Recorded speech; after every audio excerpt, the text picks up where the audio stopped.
In the last decade or so, producers of mainstream movies have become obsessed with finding ways to create far-reaching universes that allow for numerous franchise opportunities. Marvel can be credited for kicking this trend into high gear, as the Avengers and every ancillary movie orbiting around it made the studio ridiculous amounts of money. Of course, it kinda helped that the movie itself was freaking awesome. But while it's one thing to have various Marvel comic book characters overlapping in each other's movies, since the properties are owned by the same studio, it's a little more impressive when familiar characters pop up in unrelated movies to create continuity in seemingly disconnected stories. It's not always blatant either. Sometimes directors are pretty sneaky about it, casting the same actor in a role that does require some sleuthing to uncover the overlap. Now, just to be clear, we're not talking about vague Easter eggs that probably connect two films, like the presence of unnamed ET-like beings in Star Wars Episode 1, or hieroglyphics that seem to depict R2-D2 and C-3PO in Raiders of the Lost Ark, but instead actual confirmed connections that may have floated under the radar for a little while. Everything here will be canonical. I'm Scott from WhatCulture.com, and these are 9 movies you didn't realize are set in the same universe. Number 9. Trading Places and Coming to America. Admittedly, this is a pretty flimsy connection, but it's still something that proves 2 of Eddie Murphy's most popular movies from the 80s can exist in the same world. If you recall, the main premise behind Trading Places involves the ultra-rich owners of Duke & Duke brokerage firm trying to settle a bet about whether it's a person's heredity or their environment that sets them on a path to success. To find their answer, Randolph and Mortimer force one of their own high-ranking staff members, played by Dan Aykroyd, into homelessness and promote a street hustler played by Eddie Murphy into his position. Aykroyd and Murphy's characters ultimately join together to ruin the Duke brothers' careers while simultaneously getting extremely rich themselves. By the time the credits roll, Randolph and Mortimer are destitute. 5 years later, Murphy starred in Coming to America playing Prince Akeem, heir to the throne of a fictitious American kingdom. In one scene, Akeem walks by 2 elderly homeless men and hands them a huge wad of bills. After counting it, one turns to the other and exclaims, "Mortimer, we're back." It's the same actors who played the Duke brothers in Trading Places, confirming that the 2 films do share a universe despite taking place in 2 different cities. Number 8. Ghostbusters and Casper.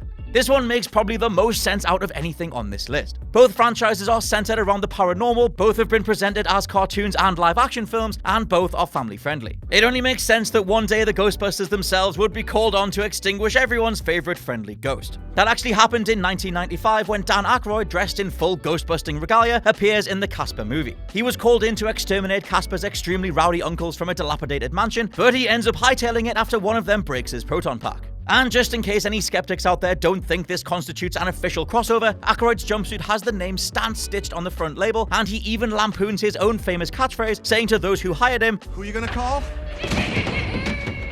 Someone else. There's also a cameo by Father Guido Sarducci, a chain-smoking Italian priest that was a popular character on Saturday Night Live in the early years, who was called into the same mansion to perform an exorcism. By extension, this means the Ghostbusters exist in the same universe as the Bundy family from Married with Children, since Father Sarducci made a guest appearance on that show as well. Number 7. Jackie Brown and Out of Sight.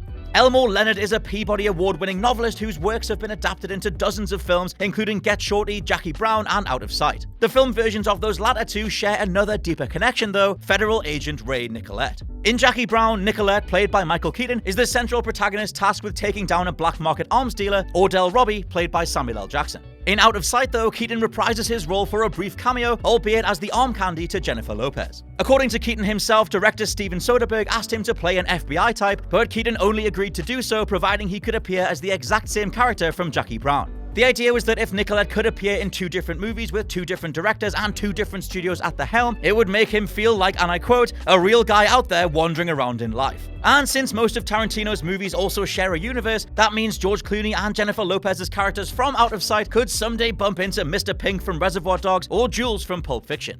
Number 6. Daredevil and Teenage Mutant Ninja Turtles.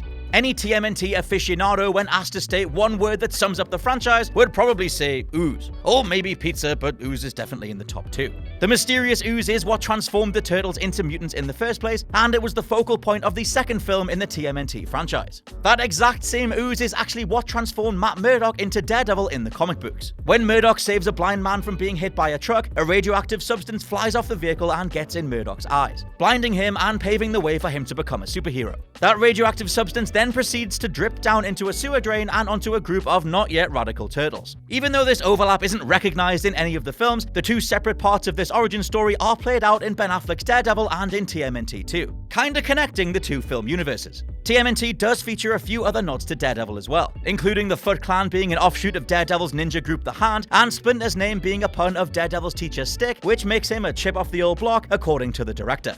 Number 5. American Psycho and Rules of Attraction.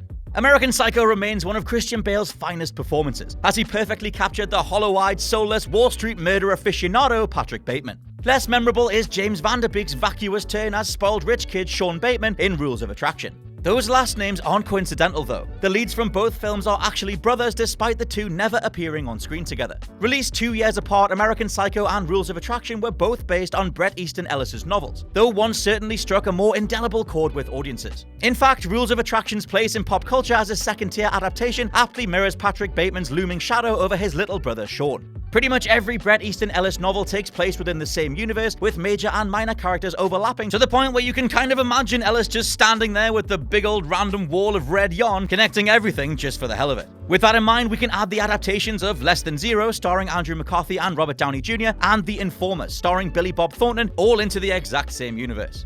Number 4. Spy Kids and Machete. What do a family-friendly action-adventure film and a hyper-violent exploitation B-movie have in common? Both were directed by Robert Rodriguez, and both feature a grizzled Danny Trejo playing a murder machine named Machete. Yes, the character that helps the precocious children in Spy Kids rescue their secret agent parents is actually the same slice-em and dice-em ex-federale from the Machete series. Although Trejo plays the character with much softer edges in the Spy Kids franchise, so as not to infiltrate the nightmares of every boy and girl watching at home, Antonio Banderas' in-film brother Isidore Cortez is actually the same guy who pulls a bad guy's intestines out of his stomach and attaches them to a helicopter blade in Machete. Granted, the fact that Banderas showed up in Machete Kills as Machete's nemesis has led some fans to believe that this is an alternative universe of some kind, but the likelier scenario is that Rodriguez just wanted Banderas in his movie and didn't want to shoehorn in an entire backstory about how the brothers from Spy Kids had turned against one another. Number 3. Fast and Furious and Better Luck Tomorrow.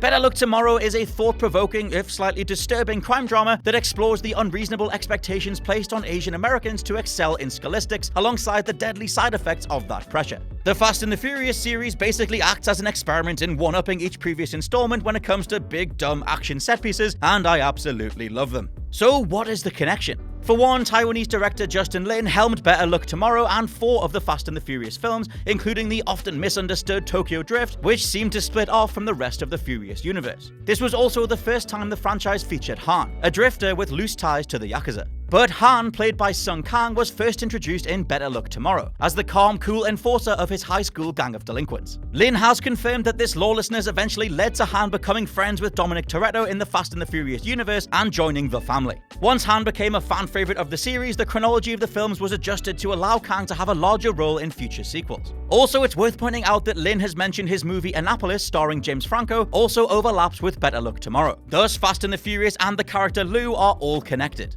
Number 2. Scream and Clerks. Jay and Silent Bob showed up for a brief cameo in Scream 3, a slasher film that attempted to completely bury the line between clever satire and over-the-top lampooning. In the film, the drug-fueled heirs to Cheech and Chong appear on a Hollywood backlot for the filming of Stab 3, the film within a film based on the real-life Ghostface murders. Jay mistakes Gale Weathers for Connie Chung, prompting Courtney Cox's character to send a half-hearted middle finger his way. Scream 3 was released in 2000, and it's no coincidence that 2001's Jay and Silent Bob Strike Back also found the boys traveling through Hollywood backlots as they searched for a movie being made about them. Director Kevin Smith has confirmed that his most popular films are all connected within the same universe, which means not only are Jay and Silent Bob on the periphery of Ghostface's brutal killing spree, but so are the Quick Stop employees from Clerks, comic book creators Holden and Banky from Chasing Amy, and fallen angels Loki and Bartleby from Dogma. You can throw in Alanis Morissette's version of God too.